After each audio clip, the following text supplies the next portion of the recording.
దేవుని నామానికి స్తోత్రాలు చెల్లిస్తున్నాము. చేరువచ్చిన ప్రియులందరికీ ప్రేమ వందనాలు తెలియజేస్తున్నాం. దేవుని మహాకృపను బట్టి ఈ 2 దినాలు మీతో ఉండడానికి ప్రేమతో నన్ను ఆహ్వానించిన వరప్రసాద్ అన్నగారికి, వారి కుటుంబానికి నా ప్రత్యేకమైనటువంటి వందనాలు తెలియజేస్తున్నాను. అలాగే స్థానిక సంఘ పెద్దలకు, పరిచారకులకు, విశ్వాసులకు, బాధ్యత కలిగినటువంటి ప్రియులందరికీ కూడా ప్రత్యేకమైనటువంటి వందనాలు తెలియజేస్తున్నాను. గతంలో ఒకసారి మీ మధ్యలోనికి రావడానికి ప్రభు సహాయం చేశారు. మరలా తిరిగి మరొకసారి మీతో కలిసి దేవుని వాక్యాన్ని ధ్యానించడానికి, దేవుని వాక్యాన్ని నేర్చుకోవడానికి ప్రభువు నాకు ఇచ్చిన ఈ గొప్ప అవకాశమును బట్టి ప్రభువును స్తుతిస్తూ ఉన్నాను. ఎంతోమంది శ్రేష్టమైనటువంటి దైవజనులు ఈ స్థలంలోనికి వచ్చి దేవుని యొక్క వాక్యాన్ని చక్కగా బోధిస్తున్నారు. అవి యూట్యూబ్లో చూసి మేము చాలా సంతోషిస్తున్నాము. మీరెంతో భాగ్యవంతులు, మీరెంతో ధన్యులు. చాలా శ్రేష్టమైనటువంటి వర్తమానాలు మీరు వింటున్నారు. అలాగే వరప్రసాద్ అన్నగారు కూడా చాలా శ్రేష్టమైనటువంటి వర్తమానాలు అందిస్తున్నారు. అలాంటి దైవజనుని కలిగి ఉండడం అది ఎంతో గొప్ప భాగ్యం. అనేక సంగతులు నేర్చుకుని ప్రభువు కొరకు మనం జీవించడం అనేటువంటిది మన జీవితాల్లో మనకు అవసరం. సమయంలో దేవుని వాక్యాన్ని చదువుకుందాము. పరిశుద్ధ గ్రంథంలో నుంచి దేవుని వాక్యాన్ని చదువుకుందాం. అపోస్తలుడైనటువంటి పౌలు రోమీయులకు రాసిన పత్రిక. అపోస్తలుడైనటువంటి పౌలు రోమీయులకు రాసిన పత్రిక మొదటి అధ్యాయము మొదటి నుంచి 7 వచనాలు చదువుతున్నాను. యేసుక్రీస్తు దాసుడును, అపోస్తలుడుగా ఉండుటకు పిలువబడిన వాడును, దేవుని సువార్త నిమిత్తము ప్రత్యేకింపబడిన వాడును అయిన పౌలు రోమాలో ఉన్న దేవుని ప్రియులకందరికీ, అనగా పరిశుద్ధులుగా ఉండుటకు పిలువబడిన వారికి అందరికీ శుభమని చెప్పి వ్రాయునది. మన తండ్రి అయిన దేవుని నుండి, ప్రభు అయిన యేసుక్రీస్తు నుండి కృపా సమాధానములు మీకు కలుగునుగాక. దేవుడు తన కుమారుడును మన ప్రభువును అయిన యేసుక్రీస్తు విషయమైన ఆ సువార్తను పరిశుద్ధ లేఖనముల యందు తన ప్రవక్తల ద్వారా ముందు వాగ్దానము చేసెను. యేసుక్రీస్తు శరీరమును బట్టి దావీదు సంతానముగాను, మృతుల నుండి పునరుత్థానుడైనందున పరిశుద్ధమైన ఆత్మను బట్టి దేవుని కుమారుడుగాను ప్రభావముతో నిరూపింపబడిను. ఈయన నామము నిమిత్తము సమస్త జనులు విశ్వాసమునకు విధేయులగునట్లు ఈయన ద్వారా మేము కృపను అపోస్తలత్వమును పొందితిమి. మీరును వారిలో ఉన్నవారై యేసుక్రీస్తు వారుగా ఉండుటకు పిలువబడి ఉన్నారు. చిన్న మాట ప్రార్థన చేసుకుందాం. ప్రేమ కలిగిన మా ప్రియ పరలోకపు తండ్రి, మీ శ్రేష్టమైన నామమునకు వందనములు, స్తోత్రములు, స్తుతులు చెల్లిస్తున్నా. మీ ప్రియకుమారుడు, మా రక్షకుడును అయిన యేసుక్రీస్తు వారిలో ప్రేమించి మీరు మాకు అనుగ్రహించిన గొప్ప రక్షణను బట్టి స్తుతిస్తున్నాం. మీ ప్రేమ, మీ దయ, మీ వాత్సల్యత, మీ మంచితనము కొరకై స్తోత్రాలు చెల్లిస్తున్నాం. ప్రభా, ఈ ఒంగోలులో, ఈ ప్రాంతంలో మీరు ఏర్పాటు చేసుకున్న జీవము గల దేవుని సంఘమును బట్టి స్తుతిస్తున్నాం. మీ దాసులు వరప్రసాద్ అన్నగారిని బట్టి, నైనా వారి కుటుంబాన్ని బట్టి, స్థానిక సంఘమును బట్టి స్తుతిస్తున్నాం. వారి ద్వారా జరిగిస్తున్న ఈ అద్భుతమైనటువంటి పరిచర్య కొరకై స్తోత్రాలు ప్రభువా. ఈ 2 దినాల కుడికల కొరకై ప్రభువా, అపాత్రుడినైన నన్ను మీరు తీసుకుని వచ్చినందుకై స్తుతిస్తున్నాం. చదువుబడిన లేఖనాలు మా కొరకు ఆశీర్వదించండి. మాకు అర్థమయ్యే రీతిలో మాతో మాట్లాడండి. మహిమ, ఘనత, ప్రభావాలు మీరే ఆరోపించుకోమని మా మంచి బోధకుడైన క్రీస్తు యేసు అమూల్యమైన నామమున సహాయమునకై వేడుకొనుచున్నాము తండ్రి. ఆమేన్. ప్రభునందు ప్రియమైన సహోదరి, మరొకసారి మీ అందరికీ కూడా ప్రేమ వందనాలు తెలియజేస్తున్నాము. అపోస్తులైనటువంటి పౌలు వ్రాసినటువంటి పత్రికలలో, రాసిన పత్రికలన్నిటిలో ఈ పత్రిక చాలా విశేషమైనటువంటి పత్రిక. అపోస్తులైనటువంటి పౌలు వ్రాసినటువంటి పత్రికల్లో ఈ పత్రిక చాలా విశేషమైనటువంటి పత్రికగా మనం గమనించవచ్చు. జెన్సన్ అనేటువంటి ఒక రచయిత ఈ పత్రికను గురించి ఏమన్నాడంటే, పౌలు రాసిన పత్రికలన్నిటిలో కంటే ఈ పత్రిక మాస్టర్ పీస్ అన్నాడు. ఒక కళాఖండము లాంటిది. పౌలు రాసిన పత్రికలన్నిటిలో కంటే ఈ పత్రిక ఒక కళాఖండము లాంటిది అన్నాడు. ఇంకా ఏమన్నాడంటే, పౌలు రాసిన ఈ పత్రికను వివరించడానికి లేక అధ్యయనం చేసేవారికి ఈ పత్రిక యొక్క విలువను వివరించడానికి తగినన్ని పదాలు దొరకవు అని చెప్పాడు. అంటే దానిని బట్టి ఈ పత్రిక ఎంత అద్భుతమైనటువంటిదో మనం ఆలోచించాలి. సామ్యూల్ టేలర్ అనేటువంటి ఒక పోయెట్ ఏమన్నాడంటే, ఉనికిలో ఉన్నటువంటి అత్యంత లోతైనటువంటి పుస్తకం ఏదైనా ఉందా అంటే అది రోమీలకు రాసినటువంటి పత్రిక అని చెప్పాడు. అలాగే ఒక కామెంటేటరు ఫ్రెడరిక్ గోడెట్ అనేటువంటి కామెంటేటర్ ఏమన్నాడంటే, క్రైస్తవ విశ్వాసానికి ఒక మందిరం లాంటిది ఈ పుస్తకం అని ఆ గోడెట్ అనేటువంటి రచయిత చెప్తున్నాడు. మార్టిన్ లూథర్ అనేటువంటి గొప్ప దైవజనుడు ఏమన్నాడంటే, క్రొత్త నిబంధన యొక్క ముఖ్య భాగం మరియు అత్యంత స్వచ్ఛమైనటువంటి సువార్త ఈ రోమా పత్రిక అని చెప్పాడు. అలాగే జాన్ కాల్విన్ అనేటువంటి భక్తుడు ఏమని చెప్పాడంటే, ఈ రోమా పత్రికను ఎవరైనా అర్థం చేసుకోగలిగితే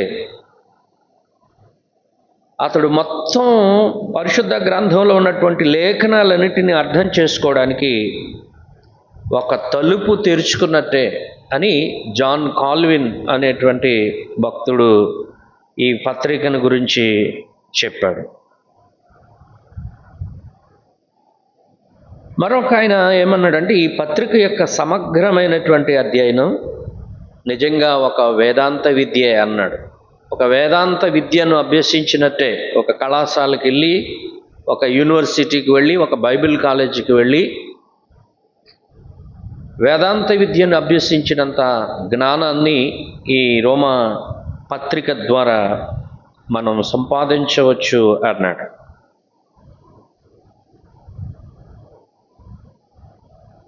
బైబిల్ స్కాలర్ అయినటువంటి బ్రూస్ మెట్చర్ అనేటువంటి వ్యక్తి ఏమన్నాడంటే, కాన్స్టిట్యూషన్ ఆఫ్ క్రిస్టియానిటీ అన్నాడు. ఈ రోమా పత్రిక విశ్వాసుల యొక్క రాజ్యాంగము అని చెప్తున్నాడు. జాన్ స్టార్ట్ అనేటువంటి ఒక వేదాంత ఏమంటున్నాడంటే, ది క్రిస్టియన్ మేనిఫెస్టో అన్నాడు ఈ రోమా పత్రికని. ఇవన్నీ ఎందుకు చెప్తున్నానంటే, ఈ పత్రిక యొక్క విలువ, ఈ పత్రిక యొక్క ప్రాధాన్యత, అంటే బైబిల్లో ఉన్న పుస్తకాలన్నీ చాలా ప్రాముఖ్యమైనటువంటివే. విశేషంగా ఈ పత్రిక ఎంతో విలువైనది. మనం ఖచ్చితంగా ఈ పుస్తకాన్ని చదవాలి అని చెప్పడానికి మాత్రమే ఈ మాటలు మీతో చెప్తూ ఉన్నాను. విలియం మెక్డొనాల్డ్ అనేటువంటి ఆయన రోమపత్రిక ఎల్లప్పుడూ కూడా పౌలు పత్రికల్లో శిరోమణి అనదగినది అని విలియం మెక్డొనాల్డ్ అనేటువంటి భక్తుడు చెప్తున్నాడు. ఇలాగున భక్తులు చాలామంది ఈ పుస్తకాన్ని గురించి అగస్టిన్ అనేటువంటి భక్తుడు కూడా చారిత్రాత్మకంగా బైబిల్ పుస్తకాల్లో రోమాపత్రిక అత్యంత ప్రభావవంతమైనది అని చెప్తున్నాడు. చాలామంది భక్తుల జీవితాన్ని ప్రభావితం చేసినటువంటి పుస్తకం. చరిత్ర మనం చదువుతున్నప్పుడు గొప్ప గొప్ప భక్తులు అనబడేటువంటి వారు మార్పు చెందడానికి ఉపయోగపడినటువంటి పుస్తకం ఈ రోమా పుస్తకం. చాలామంది భక్తులను ప్రభావితం చేసింది. చాలామంది భక్తులు మారడానికి ఇది కారణమైంది. 380 సంవత్సరంలో అగస్టిన్ అనేటువంటి గొప్ప భక్తుడు ఆయన ఒక చోట కూర్చున్నాడు. చాలా విచారంగా కూర్చుని ఉన్నప్పుడు ఒక చిన్న పిల్లవాడు టోల్లలేగే టోల్లలేగే అని ఒక పాట పాడుకుంటూ వెళ్తున్నాడు. అది లాటిన్ పదం. దానికి అర్థం ఏంటంటే తెరచి చదువు, తెరచి చదువు అని. ఆ పాటకి ప్రేరేపితుడైనటువంటి అగస్టిన్ ఈ రోమా పత్రికలోని 13 అధ్యాయం 13, 14 వచనాలు చదవడం ద్వారా ఆయన యేసుక్రీస్తుని సొంత రక్షకునిగా అంగీకరించడానికి కారణమైంది అని చరిత్ర చెప్తా ఉందండి. అంటే ఈ పత్రిక ఎంత విలువైందో దీన్ని బట్టి మనం అర్థం చేసుకోవచ్చు. 1738 సంవత్సరంలో లండన్లో ఆల్బర్ట్స్ గేట్ వీధిలోని మెరీనియన్ హౌస్ అనేటువంటి చర్చిలో రోమా పత్రికను గురించి మార్టిన్ లూథర్ వ్యాఖ్యానానికి ముందు మాట వినడం ద్వారా జాన్ వెస్లీ అనేటువంటి భక్తుడు రక్షణాన్ని చేత చేసుకున్నాడు. ఈ పుస్తకం ఎంత అద్భుతమైందో, ఈ పుస్తకం ఎంత అమూల్యమైనటువంటిదో, ఈ పుస్తకం ఎంత అవసరమైందో, ఈ పుస్తకం ఎంత ఆధ్యాత్మికమైనటువంటిదో ఈ భక్తులను ప్రభావితం చేసినటువంటి విధానాన్ని బట్టి మనం అర్థం చేసుకోవచ్చు.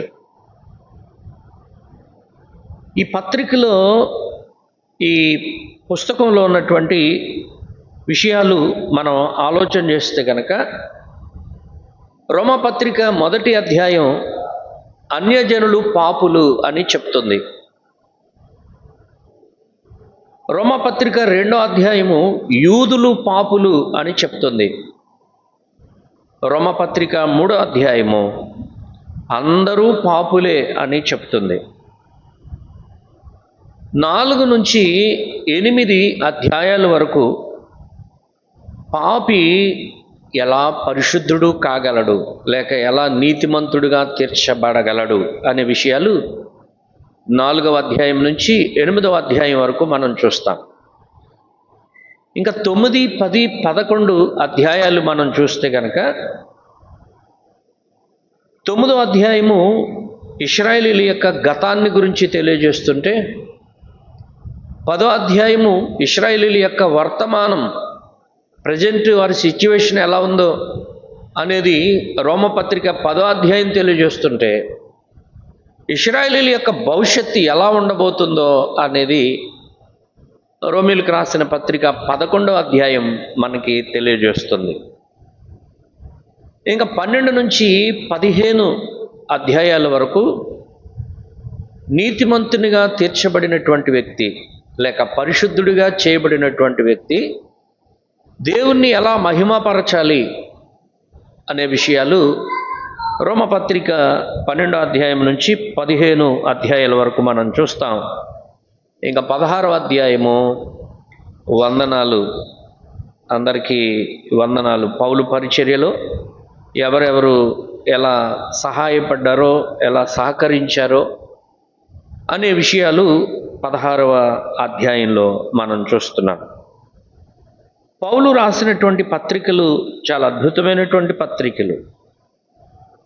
ప్రతి పత్రికలో కూడా ప్రభు అయినటువంటి యేసుక్రీస్తు ద్వారా మనం పొందినటువంటి ఆశీర్వాదాలు, మనం పొందినటువంటి మేలులు, యేసుక్రీస్తులో మనం ఏమై ఉన్నామో అనేటువంటి విషయాలను చాలా చక్కగా అపోస్తులైనటువంటి పౌలు తన పత్రికల్లో రాశాడు. రోమా పత్రికలో మనం చూస్తే కనుక యేసుక్రీస్తు ద్వారా మనం ఎలాగూ నీతిమంతులుగా చేయబడ్డామో అనే విషయం రోమపత్రిక మనకు చెప్తుంది. అలాగే కొరింథీయులకు రాసినటువంటి మొదటి పత్రిక మనం చూస్తే కనుక యేసుక్రీస్తులో మనం ఎలా ఐశ్వర్యవంతులమయ్యామో అనేది కొరింథీయులకు రాసినటువంటి మొదటి పత్రిక చెప్తుంది.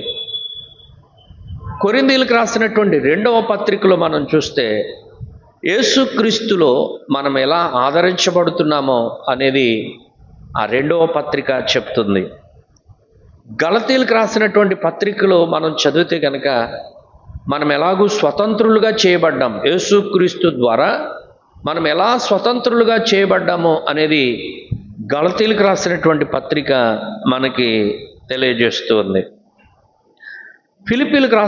ఎఫెసీయులకు రాసినటువంటి పత్రికలో మనం చదివితే కనుక మనం యేసుక్రీస్తు ద్వారా ఎలా లేపబడ్డామో, పాపముల చేత అపరాధముల చేత చచ్చినటువంటి మనలను క్రీస్తుతో కూడా ఆయన మనలను బ్రతికించాడు, మనం ఎలా లేపబడ్డామో అనేది ఎఫెసీయులకు రాసినటువంటి పత్రిక మనకు తెలియజేస్తుంది. ఫిలిప్పీలకు రాసినటువంటి పత్రికలో మనం చూస్తే కనుక యేసుక్రీస్తులో మనము పొందుకున్నటువంటి ఆనందం, ఆయన ద్వారా మనం ఎలా ఆనందిస్తున్నామో అనే విషయాలు ఫిలిప్పీలకు రాసినటువంటి పత్రికలో మనం చూస్తున్నాం. ఇంకా కొలసీలకు రాసినటువంటి పత్రికలో యేసుక్రీస్తులో మనం ఎలా సంపూర్ణులం అవుతున్నామో అనే విషయం కొలసీలకు రాసినటువంటి పత్రిక మనకి జ్ఞాపకం చేస్తుంది. ఇలాగ పౌలు పత్రికలు మనం ఆలోచన చేస్తూ ఉన్నప్పుడు చాలా అద్భుతమైనటువంటి సంగతులు, చాలా మనం విని నేర్చుకోవడానికి, ప్రభువులో ఆనందించడానికి అవసరమైనటువంటి సంగతులు ఈ పత్రికలో మనం చూస్తున్నాం. మనం చదువుకున్నటువంటి మొదటి అధ్యాయంలో, రోమీయులకు రాసిన పత్రిక మొదటి అధ్యాయంలో నేను చదువుతున్నాను. యేసుక్రీస్తు దాసుడును అపోస్తులుడుగా ఉండుటకు పిలువబడిన వాడును, దేవుని సువార్త నిమిత్తము ప్రత్యేకించబడిన వాడును అయినా పౌలు రోమాలో ఉన్నటువంటి దేవుని ప్రియులకు అందరికీ వ్రాస్తున్న పత్రికగా అపోస్తులైనటువంటి పౌలు ఈ పత్రికను ప్రారంభించినట్లుగా మనం చూస్తున్నాం. సాధారణంగా ఎవరైనా ఒక వ్యక్తి తను ఏదైనా పుస్తకం రాసినప్పుడో లేకపోతే ఏదైనా ఒక గ్రంథం రాసినప్పుడు తన గురించి తాను చెప్పుకోవాల్సి వస్తే కనుక చాలా ఉన్నతమైనటువంటి వ్యక్తిగా చెప్పుకోవడానికి ఇష్టపడతాడు.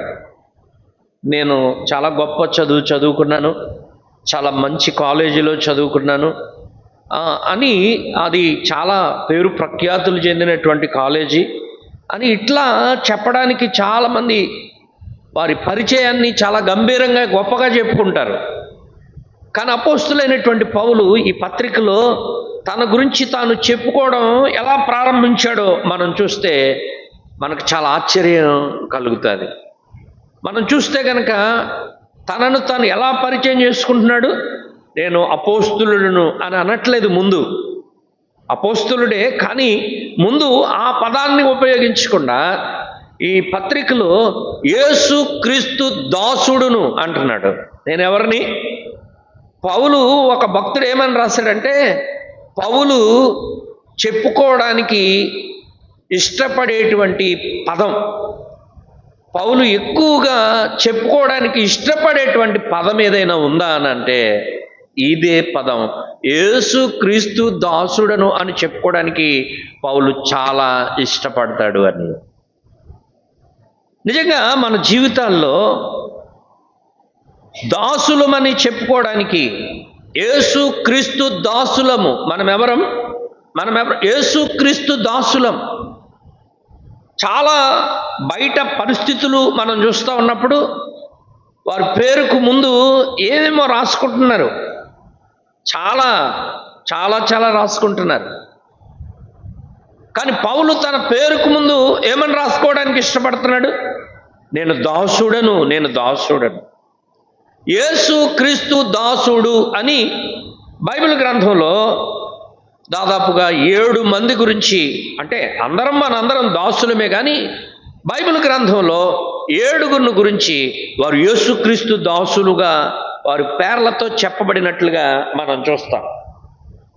ఇప్పుడు మనం చదువుకున్న రోమాపత్రిక 1వ అధ్యాయం 1వ వచనంలో పౌలు తనను తాను ఏమని చెప్పుకుంటున్నాడు? నేను దాసుడను. నేను దాసుడను. ఎవరికి దాసుడను?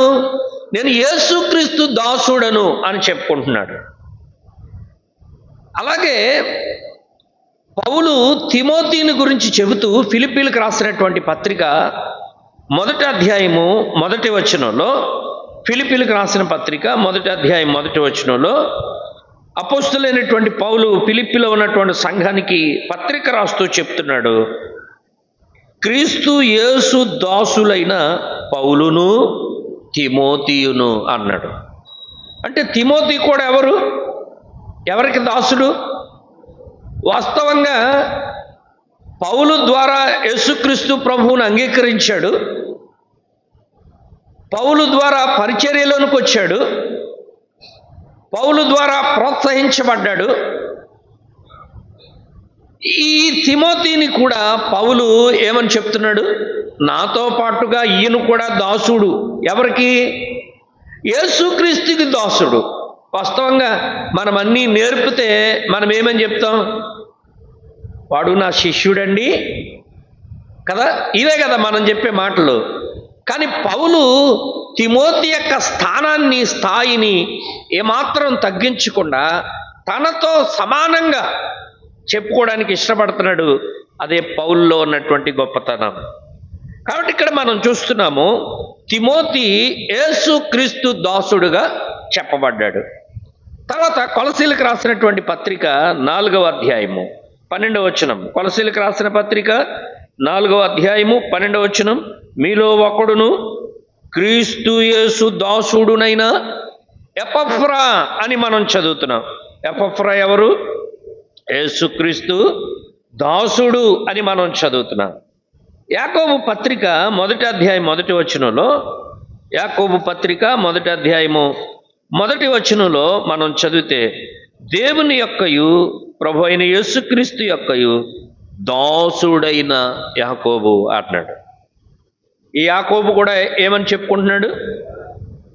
ఈ యాకోబు నేను యేసుక్రీస్తు దాసుడను అని చెప్పుకుంటున్నాడు. అలాగే పేతురు రాసిన 2వ పత్రిక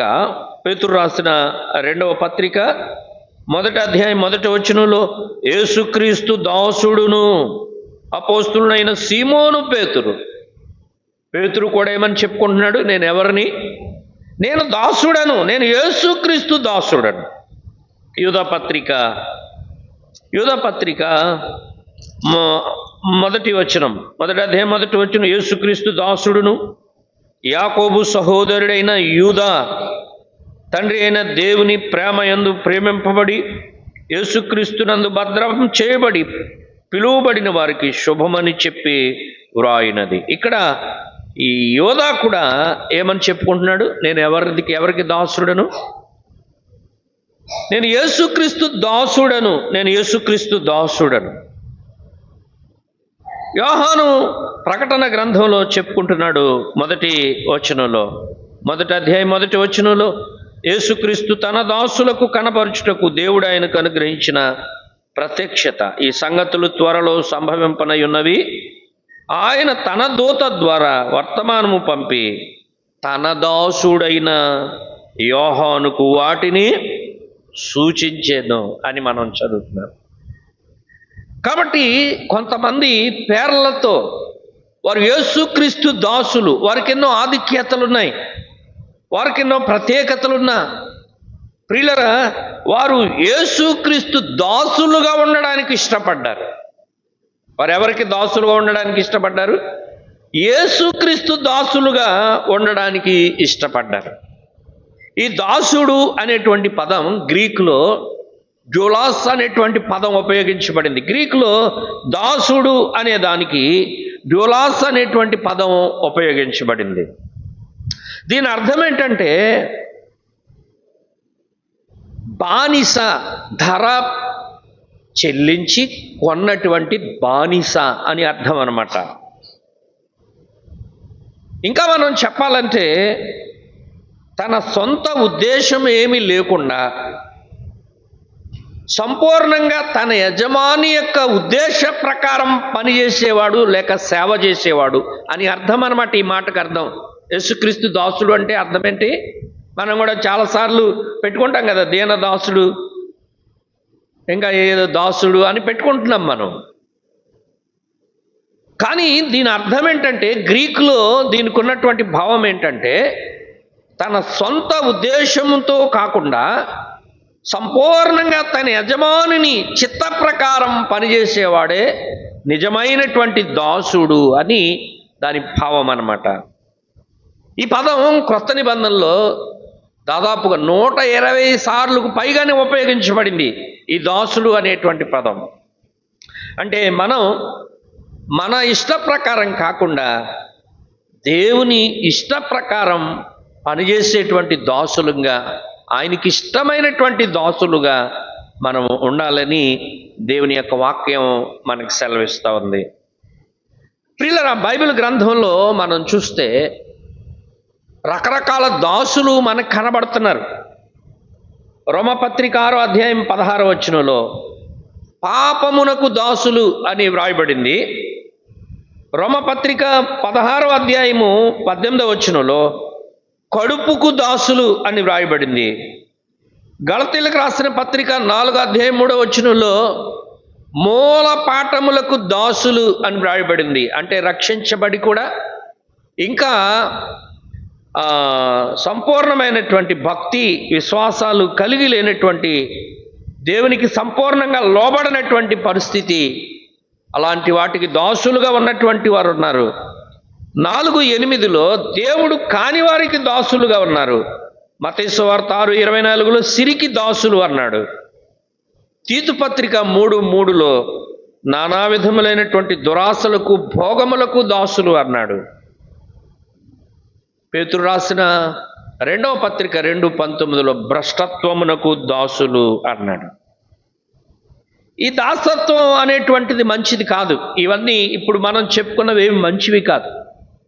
దేవుని వాక్యం ఏమని చెప్తుందంటే, రోమీలకు రాసిన పత్రిక 14వ అధ్యాయం మనం ఎలాంటి దాసులుగా ఉండాలి అంటే, రోమీలకు రాసిన పత్రిక 14వ అధ్యాయము 18వ వచనంలో మనం చదివితే, 14:18లో మనం చదివితే, ఈ విషయమందు క్రీస్తునకు దాసుడైన వాడు దేవునికి ఇష్టుడు అన్నాడు. క్రీస్తు దాసులు ఎవరో దేవునికి ఇష్టులు అన్నాడు.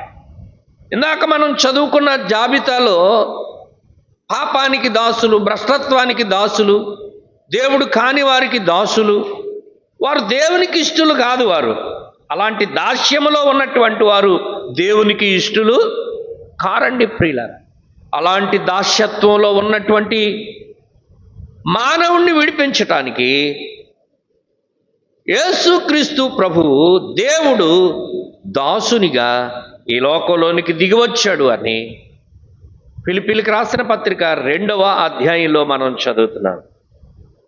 ఆయన దేవుని స్వరూపము కలిగిన వాడై ఉండి దేవునితో ఉండుట విడిచిపెట్టకూడని భాగ్యమని ఎంచుకొనలేదు, కానీ మనుషుని పోలికగా పుట్టి దాసుని స్వరూపము ధరించుకొని. ఏ స్వరూపంలో వచ్చాడైనా? ఎందుకు అంటే, నీ పాప దాస్యములో నుండి రకరకాల వాటికి నీవు దాసురాలువై ఉండగా నీ దాస్యత్వం నుంచి విడిపించడానికి యేసుక్రీస్తు ప్రభు ఎలా వచ్చాడు?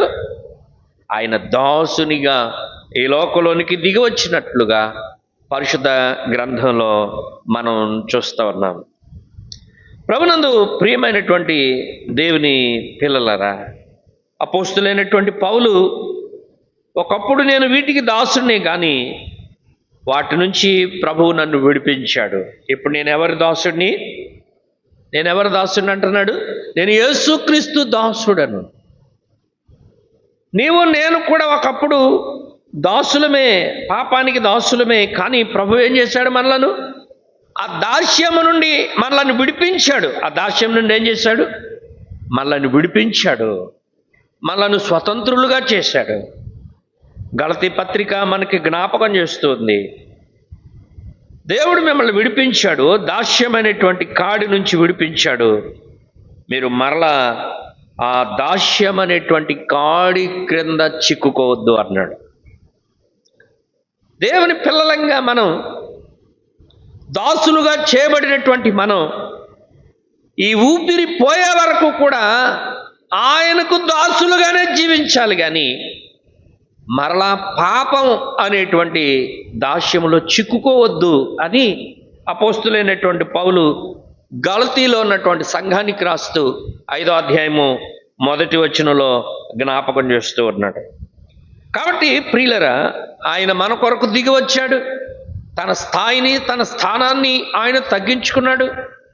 మన కొరకు కలవరి సిలువలో చాలా అద్భుతమైనటువంటి గొప్ప కార్యాన్ని నీ కొరకు, నా కొరకు చేసి ఆ దాస్యము నుండి విడిపించాడు. మరలా మనం ఆ దాస్యములో చిక్కుకోకూడదు అని దేవుడు కోరుకుంటున్నాడు. నేను కూడా దేవునికి ఇష్టులైనటువంటి దాసులుగా ఉండాలి అని దేవుని యొక్క వాక్యం మనకి జ్ఞాపకం చేస్తూ ఉంది. అపోస్తులైనటువంటి పౌలు తన గురించి తాను ఎట్లా పరిచయం చేసుకుంటున్నాడు? ఏమన్నాడు? నేను ఎవరిని? ఒకటి, నేను దాసుడను అని చెప్తున్నాడు.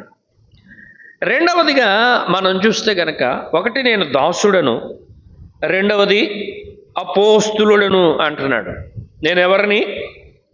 అపోస్తులుడు అని, అపోస్తులుడు అనేటువంటిది అది అధికార సంబంధమైనటువంటి పదం. అది అపోస్తులుడు, నేను అపోస్తులుడును అంటున్నాడు.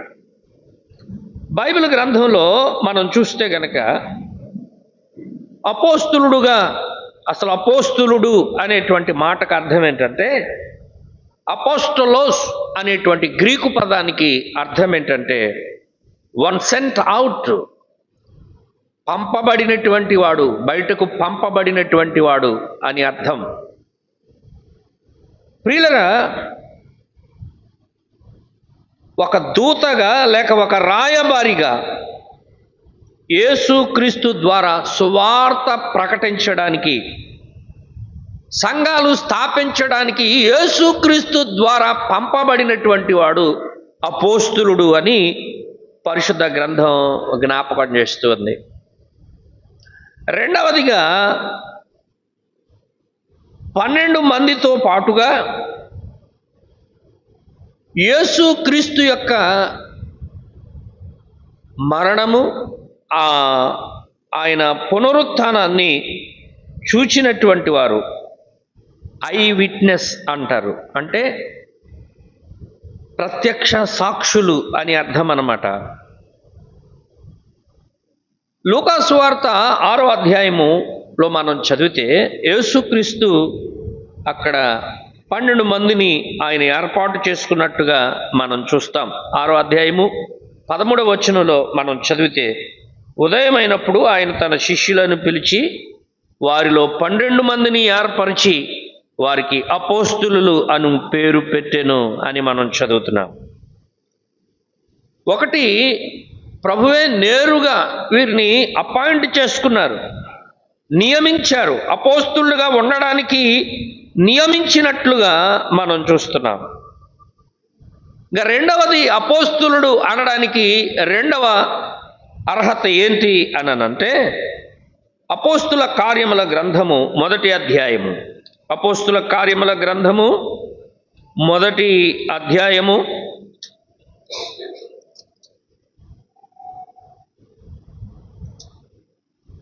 21వ వచనంలో, కాబట్టి యోహాను బాప్తిస్మం ఇచ్చినది మొదలుకొని ప్రభువైన యేసు మన యొద్ద నుండి పరమునకు చేర్చుకొనబడిన దినము వరకు ఆయన మన మధ్య సంచరించుచుండిన కాలమంతయు మనతో కలిసి ఉన్న వీరిలో ఒకడు మనతో కూడా ఆయన పునరుత్థానమును గురించి సాక్షి అయ్యుండుట ఆవశ్యకము అని మనం చదువుతున్నాం. అంటే యేసుక్రీస్తు ప్రభువారి యొక్క పునరుత్థానాన్ని ప్రత్యక్షంగా చూచినటువంటి వ్యక్తి అయి ఉండాలి అపోస్తలుడు అనంటే. అపోస్తలుడు అంటే ఒకటి, యేసుక్రీస్తు ద్వారా నియమించబడి ఉండాలి. రెండవది, యేసుక్రీస్తు ప్రభు యొక్క పునరుత్థానాన్ని కళ్ళారా ప్రత్యక్షంగా చూచినటువంటి వ్యక్తి అయి ఉండాలి అని దేవుని వాక్యం సెలవిస్తూ ఉంది. కొరింథీయులకు రాసిన మొదటి పత్రిక 9వ అధ్యాయం 1వ వచనంలో, నేను స్వతంత్రుడను కాన, నేను అపోస్తులను కాన, మన ప్రభు అయిన యేసును నేను చూడలేదా? మన ప్రభు అయిన యేసును నేను, ఈ మాటలు అపోస్తులైనటువంటి పౌలు చెబుతున్నట్లుగా మనం చూస్తూ ఉన్నాం. ప్రభునందు ప్రియమైనటువంటి దేవుని పిల్లలారా, అపోస్తులుడు అనంటే ప్రియులరా, దేవుని వాక్యంలో మనం చూస్తున్నాం, కొన్ని విషయాలు మాత్రమే మనం చూస్తున్నాం. అపోస్తులుడు అంటే దేవుని చేత నియమించబడినటువంటి వాడు. అపోస్తులుడు అంటే యేసుక్రీస్తు యొక్క పునరుత్థానానికి ప్రత్యక్ష సాక్షి అయినటువంటి వాడు అని మనం చూస్తూ ఉన్నాం. బైబిల్ గ్రంథంలో కొంతమంది అపోస్తులు మనకు కనబడుతున్నారు. 12 మందిని దేవుడు నియమించాడు, వారిని ఏర్పాటు చేసుకున్నాడు. అలాగే అపోస్తులైనటువంటి పౌలు అపోస్తులుడుగా గుర్తించబడినట్లుగా మనం చూస్తున్నాం. రోమీయులకు రాసిన పత్రిక 11వ అధ్యాయము 13వ వచనం. రోమీయులకు రాసిన పత్రిక 11వ అధ్యాయము 13వ వచనంలో మనం చదివితే 13వ వచనం, అన్యజనులకు మీతో నేను మాట్లాడుచున్నాను, నేను అన్యజనులకు అపోస్తులుడనై ఉన్నాను అన్నాడు. నేను అపోస్తులుడను అని చెప్తున్నాడు. ఎందుకు అనంటే, కొరింథీయులకు రాసినటువంటి మొదటి పత్రిక 15వ అధ్యాయం, కొరింథీయులకు రాసిన మొదటి పత్రిక 15వ అధ్యాయం 8-9 వచనాల్లో, అందరికీ కడపట కాలమందు పుట్టిన నాకును కనబడెను, ఏలయనగా నేను అపోస్తులందరిలో తక్కువ వాడను, దేవుని సంఘమును హింసించినందున అపోస్తులుడు అనబడుటకు యోగ్యుడను కాను అంటున్నాడు. కాబట్టి అపోస్తులకు అందరికీ ఆయన కనబడ్డాడు అని 7వ వచనంలో మనం చదువుతున్నాం. అకాలమందు పుట్టిన నాకును కనబడిను అని అన్నాడు. అంటే యేసుక్రీస్తు ప్రభువుని చూచినటువంటి వ్యక్తిగా అపోస్తులైనటువంటి పౌలుని మనం చూస్తున్నాం. గలతీయులకు రాసినటువంటి పత్రికలో ఇక్కడ మరొక స్టేట్మెంట్ మనం చూస్తాం. 1వ అధ్యాయం 1వ వచనంలో, మనుషుల మూలముగానైనను ఏ మనుషుని వలనైనను కాక యేసుక్రీస్తు వలనను, ఆయనను మృతులలో నుండి లేపిన తండ్రి అయిన దేవుని వలనను అపోస్తులునిగా నియమించబడిన పౌలు అని అన్నాడు. అంటే ఈ పౌలుని ఎవరు నియమించారు? దేవుడే అపోస్తులునిగా నియమించినట్లుగా మనం చూస్తున్నాం. ప్రభువుని ఆయన చూచినట్లుగా అపోస్తుల కార్యముల గ్రంథము 9వ అధ్యాయంలో మనం చదువుతాం.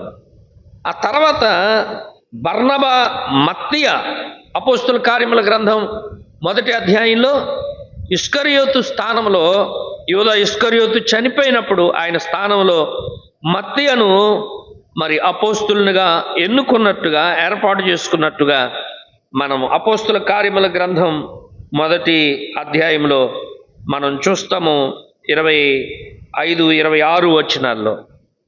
అలాగే బర్నబా కూడా అపోస్తులుడుగా గుర్తించబడినట్లుగా అపోస్తుల కార్యముల గ్రంథం 14వ అధ్యాయంలో ఆ విషయాన్ని మనం చూస్తాం. 14వ అధ్యాయం 14వ వచనం, అపోస్తులులైన బర్నబాయు పౌలును ఈ సంగతి విని అని.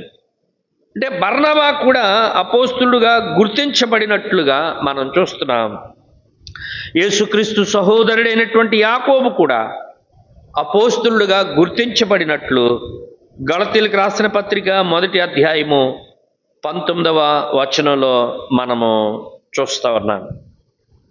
ప్రియులరా, అపోస్తులుల యొక్క చిహ్నములు, అపోస్తులుల యొక్క గుర్తులు, మహత్కార్యములు చేయడం ద్వారా, సూచక క్రియలు చేయడం ద్వారా అపోస్తులుని యొక్క చిహ్నాలు, గుర్తులు నాలో ఉన్నాయి అని అపోస్తులైనటువంటి పౌలు చెబుతున్నాడు. మరి వాళ్ళు కూడా చాలామంది పేరుకు ముందు అపోస్తులుడని పెట్టుకుంటున్నారు. అది ఎంతవరకు వాక్యానుసారమైనదో వారే గ్రహించాలి అని నేను మనవి చేస్తూ ఉన్నాను. ప్రియులరా, 3వదిగా మనం చూస్తే ఈ రోమ పత్రికలో అపోస్తులైనటువంటి పౌలు తనను తాను పరిచయం చేసుకున్నటువంటి విధానాన్ని మనం చూస్తున్నాం. యేసుక్రీస్తు దాసుడును అపోస్తులుడుగా ఉండుటకు పిలువబడిన వాడును దేవుని స్వార్థ నిమిత్తము ప్రత్యేకించబడినవాడు అన్నాడు.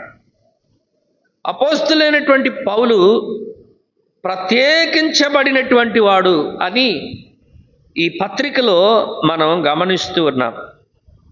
ప్రత్యేకించబడినటువంటి పౌలు దేని కొరకు? దేవుని సువార్త కొరకు, దేవుని పని కొరకు, దేవుని పరిచర్య కొరకు ప్రత్యేకించబడినటువంటి వాడు అని మనం చూస్తున్నాం. గలతీలకు రాసిన పత్రిక 1వ అధ్యాయం 15వ వచనంలో, గలతీలకు రాసిన పత్రిక 1వ అధ్యాయము 15వ వచనంలో మనం చదివితే అపోస్తులైనటువంటి పౌలు చెప్తున్నాడు, అయినను తల్లి గర్భమునందు పడినది మొదలుకొని నన్ను ప్రత్యేకపరచి. ఎప్పటి నుంచి ప్రత్యేకపరిచాడు దేవుడు? తల్లి గర్భములో ఉన్నప్పుడే ఆయన నన్ను ప్రత్యేకపరిచాడు అని చెప్తున్నాడు. ఇక్కడ దేవుడు ప్రత్యేకపరిచాడు నన్ను అని చెప్తున్నాడు. అపోస్తుల కార్యముల గ్రంథం 13వ అధ్యాయము 2వ వచనం. అపోస్తుల కార్యముల గ్రంథము 13వ అధ్యాయము 2వ వచనంలో మనం చదివితే గనక, వారు ప్రభువును సేవించుచు ఉపవాసము చేయుచుండగా పరిశుద్ధాత్మ నేను బర్నబాను సౌలును పిలిచిన పని కొరకు వారిని నా కొరకు ప్రత్యేకపరచుడి అని వారితో చెప్పాను అని మనం చదువుతున్నాం. ప్రియులారా, పౌలు ప్రత్యేకపరచబడినటువంటి వాడు. పౌలు ప్రత్యేకపరచబడినవాడు దేని కొరకు? సువార్త కొరకు, దేవుని కొరకు ప్రత్యేకించబడినటువంటి వాడుగా అపోస్తులైనటువంటి పౌలును మనము చూస్తా ఉన్నాం. ప్రభునందు ప్రియమైనటువంటి దేవుని పిల్లలరా, పౌలు యొక్క పరిచయాన్ని మనం చూస్తున్నాం. తనను తాను ఎలా పరిచయం చేసుకుంటున్నాడో, నేను దాసుడను అని చెప్పాడు, నేను అపోస్తులుడను అని చెప్పాడు.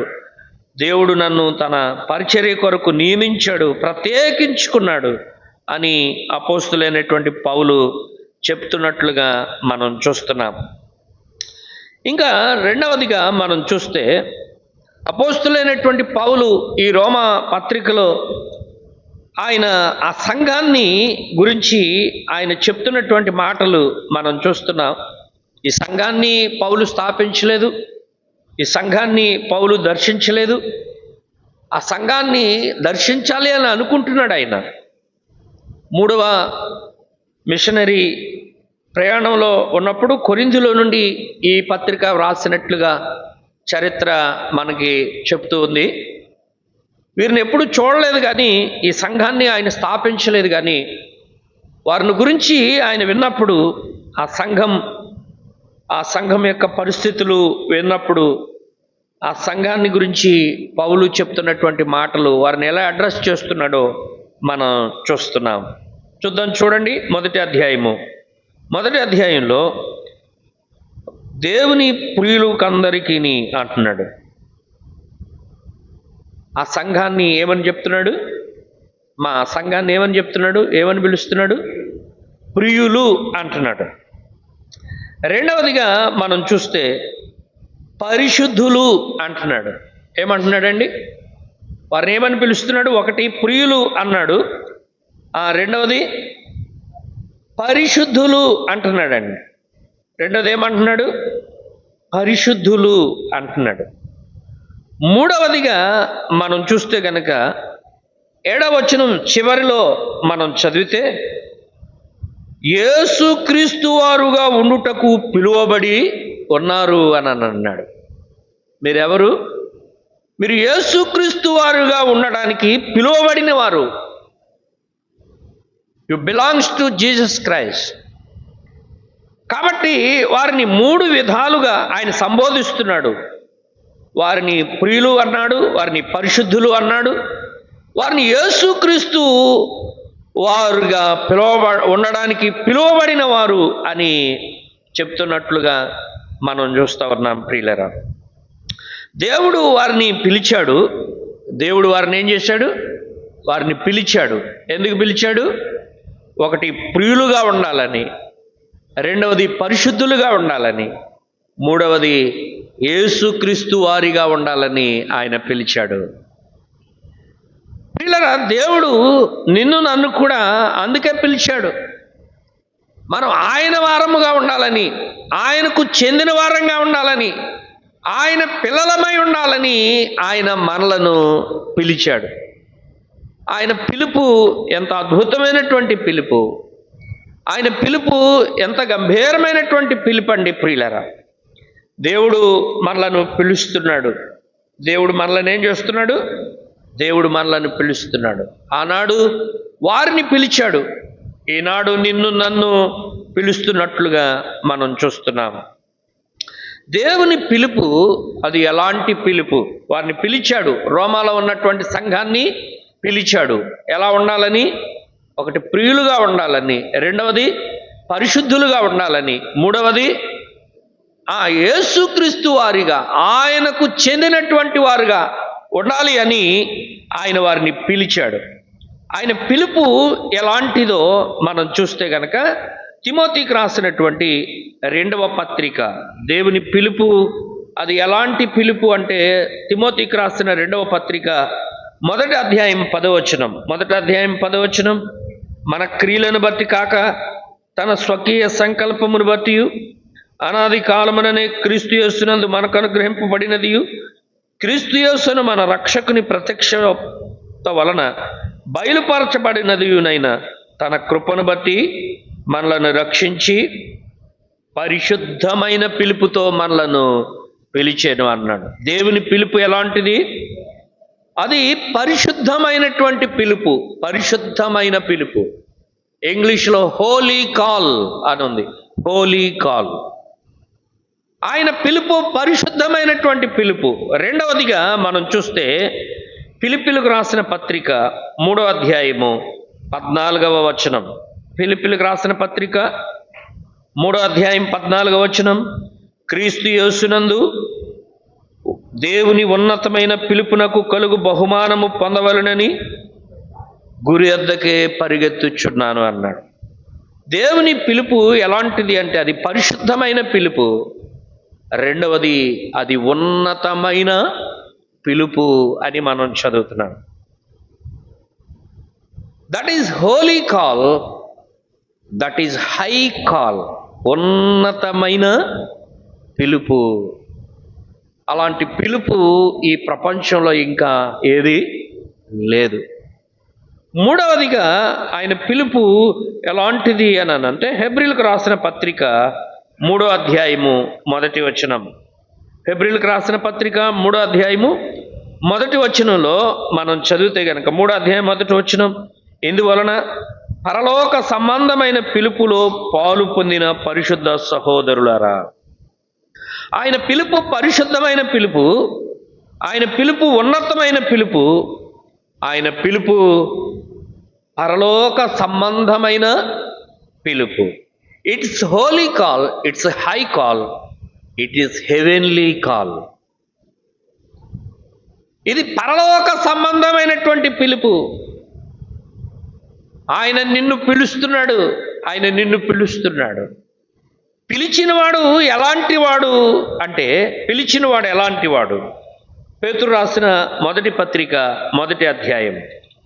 మనల్ని పిలిచినవాడు ఎలాంటి వాడు అంటే, పేతురు రాసిన 1వ పత్రిక 1వ అధ్యాయం 14-16 వచనాలు కలిసి ఉన్నాయి. నేను పరిశుద్ధుడనై ఉన్నాను గనుక మీరును పరిశుద్ధులై ఉండుడని వ్రాయబడి ఉన్నది కాక, మీరు విధేయులకు పిల్లలై మీ పూర్వపు అజ్ఞాన దశలో మీకుండిన ఆశలను అనుసరించి ప్రవర్తింపక మిమ్మల్ని పిలిచినవాడు పరిశుద్ధుడై ఉన్న ప్రకారము అన్నాడు. మనల్ని పిలిచినవాడు ఎవరు? ఆయన పరిశుద్ధుడు. కొరింథీయులకు రాసిన 1వ పత్రిక 1వ అధ్యాయము 9వ వచనం. కొరింథీయులకు రాసిన 1వ పత్రిక 1వ అధ్యాయము 9వ వచనంలో మనం చదివితే, మన ప్రభువు అయిన యేసుక్రీస్తు అను తన కుమారుని సహవాసమునకు మిమ్మల్ని పిలిచిన దేవుడు నమ్మదగినవాడు అని మనం చదువుతున్నాం. మన పిలిచినవాడు ఎవరు? మనల్ని పిలిచినవాడు పరిశుద్ధుడు. మనల్ని పిలిచినవాడు ఎవరు? నమ్మదగినవాడు. మనల్ని పిలిచినవాడు నమ్మదగినవాడు. పేతురు రాసిన మొదటి పత్రిక 5వ అధ్యాయం 10వ వచనంలో మనల్ని పిలిచినవాడు ఎలాంటి వాడు అని అంటే, పేతురు రాసిన మొదటి పత్రిక 5:10లో తన నిత్య మహిమకు క్రీస్తు యేసునందు మిమ్మును పిలిచిన సర్వకృపానిధియగు దేవుడు, గాడ్ ఆఫ్ ఆల్ గ్రేస్, మనల్ని పిలిచినటువంటి వాడు ఎలాంటి వాడు? మనల్ని పిలిచినవాడు ఎలాంటి వాడు? పరిశుద్ధుడు. మనల్ని పిలిచినవాడు ఎలాంటి వాడు? నమ్మదగినవాడు. మనల్ని పిలిచినవాడు ఎలాంటి వాడు? సర్వకృపానిధియగు, అంటే సర్వకృపలకు నిధి ఆయన. ఆయన దగ్గర అన్ని రకాలైనటువంటి కృపలు దొరుకుతాయి. మనల్ని పిలిచినవాడు అలాంటి వాడు అని పరిశుద్ధ గ్రంథంలో మనం చూస్తున్నాం. ఆయన మనల్ని పిలిచాడు. ఆయన మనల్ని ఎందుకు పిలిచాడు? మనల్ని ఎక్కడి నుండి పిలిచాడు? ఎక్కడి నుండి పిలిచాడు మనల్ని? మనం ఎక్కడుంటే పిలిచాడు? కొరింథీయులకు రాసిన మొదటి పత్రిక, కొరింథీయులకు రాసిన మొదటి పత్రిక 1వ అధ్యాయము 27వ వచనంలో మనం చదివితే, కొరింథీయులకు రాసిన మొదటి పత్రిక 1వ అధ్యాయము 27వ వచనం, 27వ వచనంలో ఏలయనగా 26 నుంచి చదువుదాం. సహోదరులారా, మిమ్మల్ని పిలిచిన పిలుపును చూడుడి. మీలో లోకరీతిని జ్ఞానులైనను గనులైనను గొప్ప వంశపు వారైనను అనేకులు పిలువబడలేదు, కానీ ఏ శరీరియు దేవుని ఎదుట అతిశయింపకుండానట్లు జ్ఞానులను సిగ్గుపరచుటకు లోకములో నుండు అన్నాడు. మనల్ని ఎక్కడి నుండి ఆయన పిలిచాడు? లోకములో నుండి పిలిచాడు అని మనం చదువుతున్నాం. మనం లోకములో ఉండగా, పేతురు రాసిన మొదటి పత్రిక 2వ అధ్యాయం 9వ వచనంలో చీకటిలో నుండి తన ఆశ్చర్యకరమైన వెలుగులోనికి మిమ్మల్ని పిలిచిన అని మనం చదువుతున్నాం. చీకటిలో ఉండగా మనల్ని పిలిచాడు. ఎఫెసీయులకు రాసిన పత్రిక 2వ అధ్యాయం 5వ వచనంలో మనం చదువుతాం. మునుపు 5వ అధ్యాయం 8వ వచనంలో, మునుపు మీరు చీకటి అయి ఉంటిరి. మునుపు మనం ఎవరం? చీకటి అంటే పాపం, లోకం, పాపం. చీకటిలో ఉండగా, లోకంలో ఉండగా, పాపములో ఉండగా ఆయన మనలను పిలిచాడు అని మనం చూస్తా ఉన్నాం. మనం ఎలాంటి వారమై ఉండగా ఆయన మనలను పిలిచాడు? ఆ పరిశుద్ధుడు, ఆ నమ్మదగిన వాడు, ఆ సర్వ కృపలకు నిధి అయినటువంటి వాడు మనం ఎలాంటి వారమై ఉండగా మనల్ని పిలిచాడు? మనకున్న అర్హత ఏంటి ప్రియులారా? మనకున్న అర్హత ఏంటి? ఏ అర్హత చూచి ఆయన మనల్ని పిలిచాడు? మనం చూస్తే కొరింథీయులకు రాసిన మొదటి పత్రిక 1వ అధ్యాయము 27వ వచనంలో మన అర్హతలు మనం చూస్తున్నాము. జ్ఞానులను సిగ్గుపరచుటకు లోకములో నుండి వెర్రి వారిని, బలవంతులైన వారిని సిగ్గుపరచుటకు బలహీనులను, ఎన్నికైన వారిని వ్యర్థము చేయుటకు నీచులను, తృణీకరింపబడిన వారిని, ఎన్నిక లేని వారిని అని మనం చదువుతున్నాం. మనమెవరం? వెర్రివారం. మనమెవరం? బలహీనులం. మనమెవరం? నీచులం. మనమెవరం? తృణీకరించబడిన వారం. మనమెవరం? ఎన్నిక లేని వారం. మనలను పిలిచినటువంటి వాడు మనం ఎలాంటి స్థితిలో ఉండగా మనలను పిలిచాడు? రోమా సంఘం రక్షణ పొందకముందు ఎలాంటి స్థితిలోనే ఉండగా దేవుడు పిలిచాడు.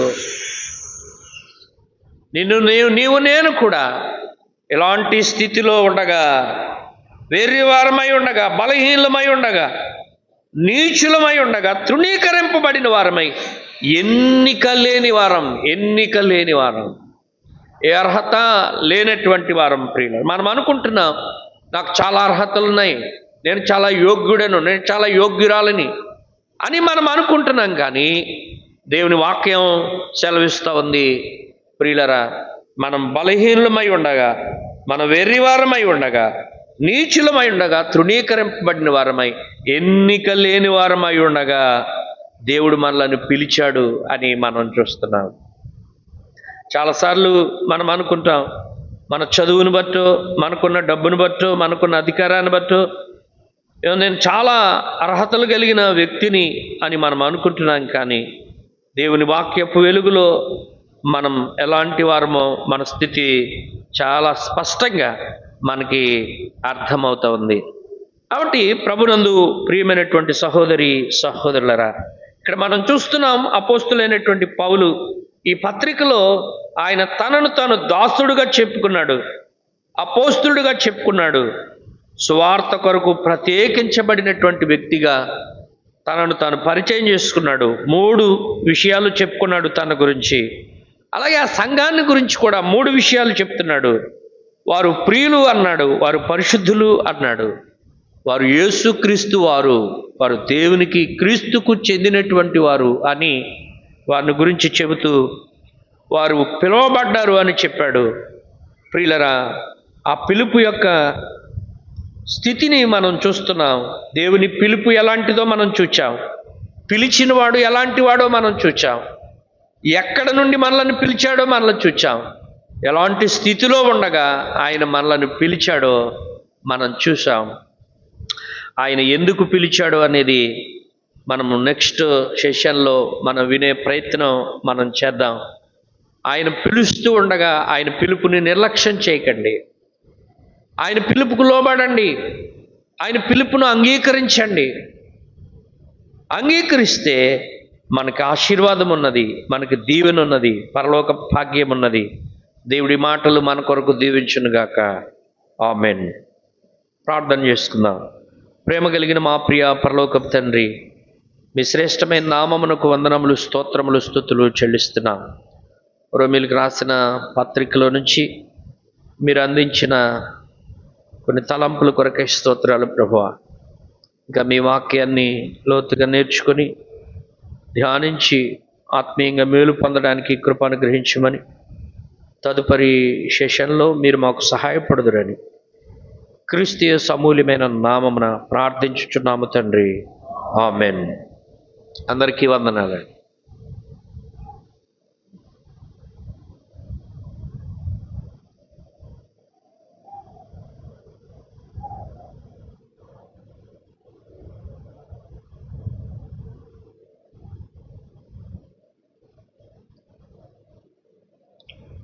ప్రభునందు ప్రియులారా, రోమాపత్రికలో పౌలు తన గురించి తాను వ్రాసుకున్నటువంటి 3 మాటలు, నేను యేసుక్రీస్తు యొక్క దాసుడను అని, నేను యేసు ప్రభు యొక్క అపోస్తులుడను అని, అలాగే దేవుని యొక్క పని నిమిత్తమై నేను ప్రత్యేకింపబడిన వాడును అని తన గురించి తాను వ్రాసుకున్నాడు. మనం కూడా యేసు ప్రభు యొక్క దాసులమే. అలాగే ఆయన కొరకై మనం కూడా ప్రత్యేకింపబడినటువంటి వారమే. ఆయన పని నిమిత్తం తల్లి గర్భంలో మనం రూపింపబడక మునిపే ఆయన నిన్ను నన్ను కూడా ప్రత్యేకపరుచుకున్నాడు. అందుకనే మనం కూడా ఆయన చేత పిలువబడ్డాం.